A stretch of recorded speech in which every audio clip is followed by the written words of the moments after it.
कल्पना कीजिए, आपने सरकारी अस्पताल में नसबंदी कराई, डॉक्टरों ने कहा अब कोई संतान नहीं होगी, लेकिन 2 साल बाद महिला एक बच्ची को जन्म देती है और सरकार चुप रहती है। न्याय के लिए दर दर की ठोकरें खाई हैं और 12 साल बाद कोर्ट कहता है मुख्य चिकित्सा अधिकारी यानी सीएमओ को गिरफ्तार करो। जी हाँ, ये कोई फिल्मी कहानी नहीं है, ये हकीकत है उत्तर प्रदेश के अम्बेडकर नगर जनपद की, जहां उपभोक्ता फोरम ने सीएमओ को गिरफ्तार कर कोर्ट में पेश करने का आदेश दे दिया है। आखिर ऐसा क्या हुआ कि प्रशासन के सबसे बड़े डॉक्टर को अब पुलिस पकड़ कर लाएगी? आइए जानते हैं पूरी सच्चाई। मामला है वर्ष 2010 का। अम्बेडकर नगर जिले के कटेरी विकासखंड के लाखीपुर मिसरौली गांव की महिला लीलावती ने 5 मार्च 2010 को कटेरी सामुदायिक स्वास्थ्य केंद्र में नसबंदी कराई, लेकिन नसबंदी सफल नहीं हुई और करीब 2 साल बाद यानी 4 अगस्त 2012 को लीलावती ने पुत्री को जन्म दिया। इस दौरान लीलावती सरकारी अस्पतालों के चक्कर काटती रही, कई बार जांच कराई, लेकिन कोई जवाब नहीं मिला। साल 2013 में लीलावती ने सीएमओ अम्बेडकर नगर के खिलाफ जिला उपभोक्ता फोरम में वाद दायर किया। 28 दिसंबर 2013 को लोक अदालत में तत्कालीन सीएमओ ने क्षतिपूर्ति यानी कि मुआवजा देने की सहमति दी थी, लेकिन वादा केवल कागज पर रहा। लीलावती सीएमओ ऑफिस जाती रही, फाइलें टलती रहीं, लेकिन मुआवजा नहीं मिला। परेशान होकर लीलावती ने फिर से न्यायालय का दरवाजा खटखटाया। इस पर उपभोक्ता फोरम ने सीएमओ को कई बार नोटिस और वारंट भी भेजे, लेकिन अफसर नहीं पहुंचे। आखिरकार फोरम के अध्यक्ष दयाराम ने गैर जमानती वारंट यानी एनबीडब्ल्यू जारी कर दिया। इस कहानी में एक और चौंकाने वाली बात सामने आई है।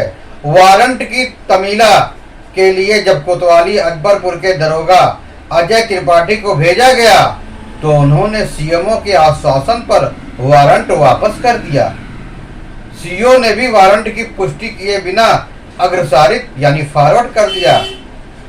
यानी पूरी प्रशासनिक मिशनरी एक अफसर को बचाने में लगी थी और पीड़िता लीलावती 12 साल से भटक रही थी। अब न्यायालय ने सख्त रुख अपनाते हुए आदेश दिया है कि मुख्य चिकित्सा अधिकारी यानी सीएमओ को गिरफ्तार कर कोर्ट में पेश किया जाए। सीएमओ के खिलाफ भी जांच रिपोर्ट प्रस्तुत की जाए। पुलिस अधीक्षक यानी एसपी को इन दोनों आदेशों का पालन कराने की जिम्मेदारी दी गई है। अगली सुनवाई 6 अगस्त को है, निर्धारित की गई है।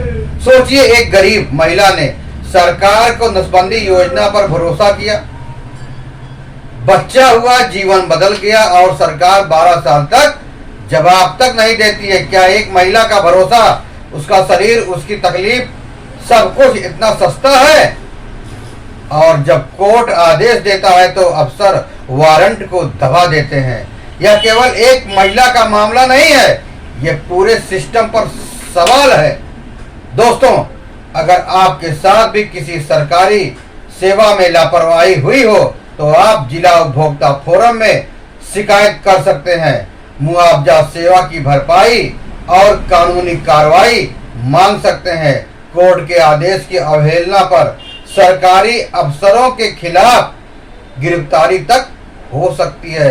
कभी सोचा है आपने, एक महिला जिसने 2 बच्चों को पालते हुए नसबंदी कराई ताकि आगे की जिंदगी आसान हो सके, लेकिन सिस्टम की लापरवाही ने उसकी गोद में तीसरा बच्ची डाल दी, बिना उसकी इच्छा, बिना उसकी तैयारी। और फिर उसने न्याय के लिए 12 साल इंतजार किया, हर दरवाजा खटखटाया, वो हर अस्पताल जाती रही, अफसरों से गुहार लगाती रही, लेकिन हर बार सिर्फ निराशा ही उसे मिली। इस देश में गरीब की आवाज कब सुनी जाएगी? क्या इंसाफ सिर्फ अफसरों के लिए होता है, आम जनता के लिए नहीं? आज अगर कोर्ट ने सीएमओ को गिरफ्तार करने का आदेश दिया है तो ये सिर्फ एक महिला की जीत नहीं है, ये उस हर व्यक्ति की जीत है जो व्यवस्था से हार नहीं मानते। लीलावती का यह संघर्ष हमें बताता है कि न्याय भले ही देर से मिले, लेकिन अगर आप डटे रहें तो सिस्टम भी झुकता है।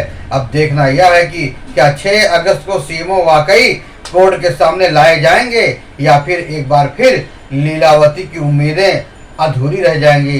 अगर आप चाहते हैं कि ऐसे केस उजागर होते रहें तो वीडियो को लाइक करें, अपने दोस्तों के साथ शेयर करें और चैनल को सब्सक्राइब करें। हम फिर लौटेंगे एक और सच्चाई की घटना के साथ। तब तक ध्यान रखें, सच बोलिए, हक के लिए खड़े रहिए। धन्यवाद।